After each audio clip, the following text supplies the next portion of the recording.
Hello' everyone and welcome back to my another mini blog. সকলোৱে চাগে ভালে আছে। আজি আহকচোন বাৰ্থডে খাবলৈ যাওঁ। বাৰ্থডে খাবলৈ যাবলৈ বুলি দোকান বন্ধ কৰি আবেলি বাৰ্থডে খাবলৈ বুলি ওলাইছোঁ আৰু ভিডিঅ' কৰি নাথাকিলোঁ, যিহেতু মানুহ ধেৰ আছিলে, সেইবাবে খোৱাকৈ অলপমান ভিডিঅ' কৰি দিছোঁ। আৰু যিজনী বাৰ্থডে আছিলে তাই শুই গ'ল, সদায় সেনেকৈ শুইয়ে যায় আৰু যিহেতু কান্দুৰী, সেইবাবে ভিডিঅ' কৰি নাথাকিলোঁ আৰু তামোল এখন চোবাই চোবাই ঘৰলৈ বুলি আহিছোঁ আৰু এতিয়া। আৰু তেনেতে টেকলা ঘৰলৈ বুলি গৈছোঁ। আৰু ই দেখিছেনে কি কৰি আছে? শুই উঠিছেহে দেই ৰাইজ। খাব লাগে, মাকে নিদিয়ে যিহেতু নিমখ চোকা আছিলে।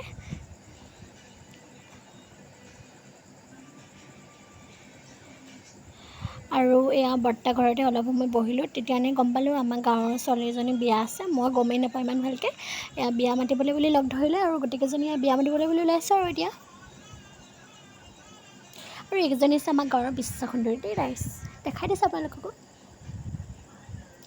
আৰু বিয়া মাতিলোঁ। আজিলৈ ইমানেই আছিলে। নেক্সট এটা মিনি ব্লগৰ সৈতে আকৌ লগ পাম। Bye bye.